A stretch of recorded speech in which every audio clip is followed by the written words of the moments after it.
I'm Rebecca Lindquist, lover of language, a linguist, and an American accent coach.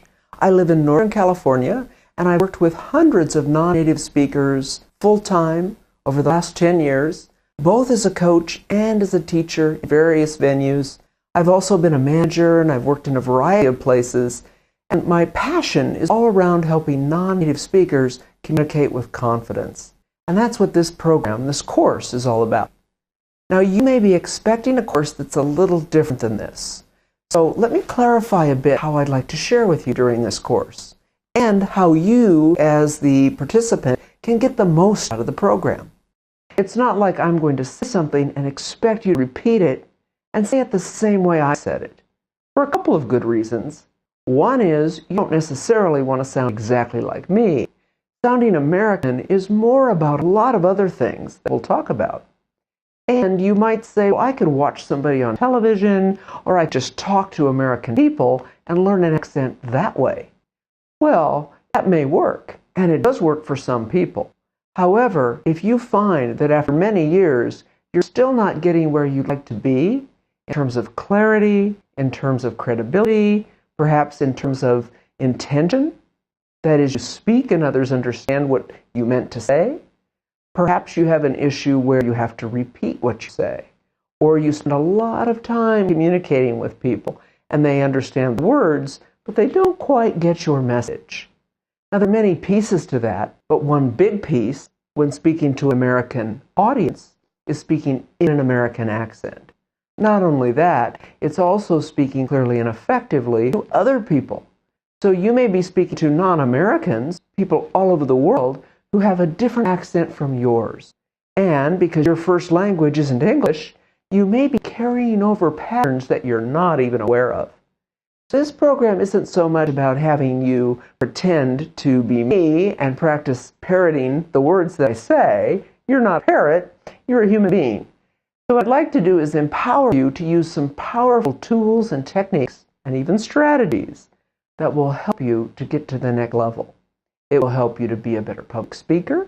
It will help you to feel more comfortable and confident as you speak in general. And it will help you communicate to any audience you like in American English. Now, a couple of things. I want to make sure that you're very successful in this program. So I'd like to give you some advice on best practices. Number one is plan some time to practice. Beyond just watching a video, make sure you have a good 10 to 20 minutes a day when you can really sit down and practice with your own speech. And you'll need a couple of tools. So one of those tools is a mirror. Now, some people prefer a webcam, which is fine, any type of video device, but often a mirror is just the easiest way. It could be a small or a big mirror, but the idea is you want to be able to see your mouth movement in particular so you can control the sounds you're making and become very aware of what you might be doing differently as you practice. The second thing you'll want to do is record yourself. And a recorder could be a digital recorder, it could be your computer, it could be as easy as your cell phone. Just go to any recorder that you have, a software, and just do an audio recording. Of course, you can always do video. However, I recommend auditory recording for accent work, because that way you won't be distracted by anything else when you're working on the sounds. Now, the challenge is that many of us as adults don't hear sounds the way we did as children. And that's a little bit of a drawback, because we may hear the sounds and say, I'm not sure if I'm saying it right. And I would argue that's healthy skepticism. You should be questioning, are you saying it correctly? Just because people can understand you doesn't mean you're saying things in the American way. And again, it's not about right and wrong. I want to really clarify there's not one right accent. That's why I'm not having you repeat after me. But there are some commonalities that you can integrate. And the first step to beginning to understand what you're doing differently is to record yourself. So the recorder is your friend. Now, if you say to me, I don't want to record myself because I don't like the way I sound. Well, that is something I hear from lots of folks. But here's the thing. If you don't record yourself, you can't change what you don't know. If you don't like your voice, the best thing to do is listen to it so you can figure out what you specifically are doing differently so you can change it. That's what the recorder is all about. And then the third thing you always want to have is some water. I cannot emphasize this enough. If you don't have a beverage to drink, and I recommend plain old water, then your vocal folds may get tired. We're going to be exaggerating sounds and using a variety of techniques. And if you don't have some water, you may just find that it's a little more challenging and it's not really good for you. So do drink some water as we go. So that's the starting point and some of the building blocks to being successful. You have to have some free time planned for this. And even if it's 10, 15 to 20 minutes a day, have a space to do this work in, a private space. So you don't want to have other people around critiquing you or listening to you. You want to be alone to do this type of work. If the door closes, so much the better. Again, you can be recording yourself or not, but you want to have some private time to work on the things we're going to deal with. And once you have those pieces in place, you probably want a phonetic dictionary. Now there's something called an IPA dictionary that we'll be talking about, and that stands for the International Phonetic Alphabet. You can get an app for your smartphone that will allow you to access that dictionary.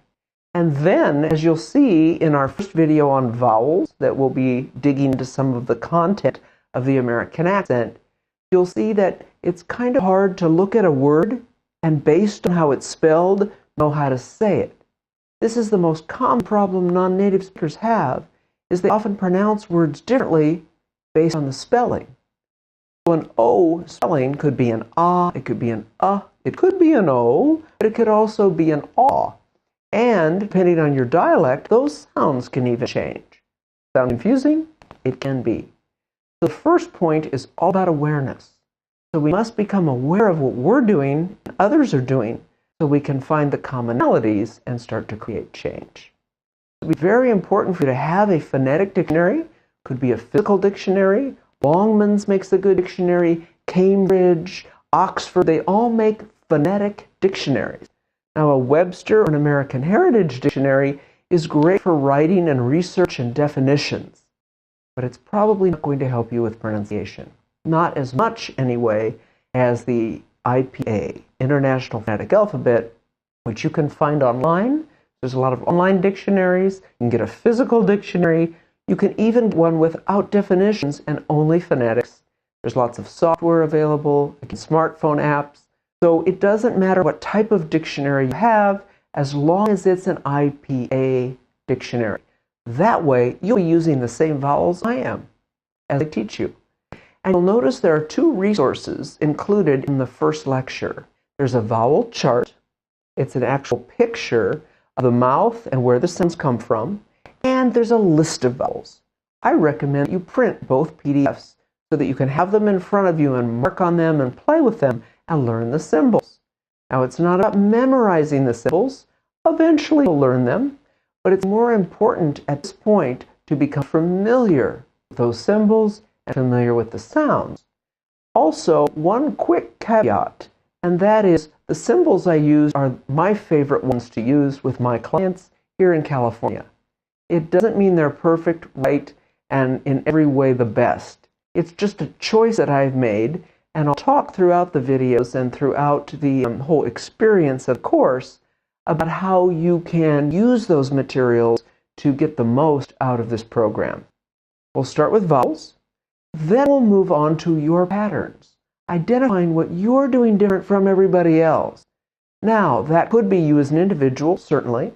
Could also be your first language, because if you speak Chinese or Indian language or German or French, you're going to have different issues than someone else might have. However, we can't assume that just because you speak Chinese or Japanese or Korean that you'll have certain very specific issues. We can have a bit of a mindset around, yeah, they're probably going to have some challenges in this area. We'll be discussing that in this program. However, we may also say just because you are Korean, Japanese, Chinese, German, it doesn't mean you will for sure have this issue, but you might want to pay attention to this particular sound or to this particular type of articulation. We'll be looking at some areas around voice quality, commonalities, in terms of rushing sounds or making them a bit different location in the mouth, for example. If you can become acutely aware of what you as an individual are doing differently, you can create change. That'll be the second part. And then the third part will be looking at all the different carryover patterns from all the different languages. This is speak that language because it creates awareness. So if you're speaking to someone from India and you're from China, it might be useful for you to know what kinds of issues Indian speakers tend to have so that you can communicate well. One thing we'll talk about is the importance of understanding British vowels versus American vowels. I'll be focusing on American vowels. However, British vowels are made differently. And the Brits have done a great job of spreading their language and their speech, or dialect, if you will. The idea of a dialect, what we can talk a bit about, is sometimes there's an expression people use, and I like this. They say that a language is just a dialect of the Navy and an Army, because any language can be a dialect, but a language is one that's powerful, one that a lot of people have adopted, hence the Navy and Army expression. But the idea is that if you speak British English, a variety, let's use that term to be safe, a variety of English, and there are of course many different dialects within British English as well. However, there are certain commonalities in how they pronounce words that may affect your English. Nothing wrong with speaking British English, but let's say you speak Portuguese and you speak some British and you're trying to learn the American accent. It might be helpful to clarify which sounds come from Portuguese, which sounds come from British English, and which ones come from American English. So you can choose with awareness what sounds you'd like to make, the quality you'd like to use, and how you'd like to articulate them. I look forward to embarking on this journey with you. We'll cover all of those areas, and then I'll do a final wrap-up where we will talk about what you can do next. Because certainly exploring all these issues can create awareness, and it can create a focus for you, and you'll know what you need to do to change, and what people from various first languages can do to improve their speech, or just what they might be doing when they speak English so that you can understand them better. And then the next step is for you to implement everything you're learning in a way that creates useful and meaningful changes for you that are sustainable. We'll be focusing on that in this course, and you may actually want to get a coach at that point to help you. Coaching is a one-on-one systematic correction. Now that's something we won't be doing here. However, I hope to give you enough tools, techniques, and strategies that you can do a lot of this on your own. So are you ready to embark on the journey? Let's go.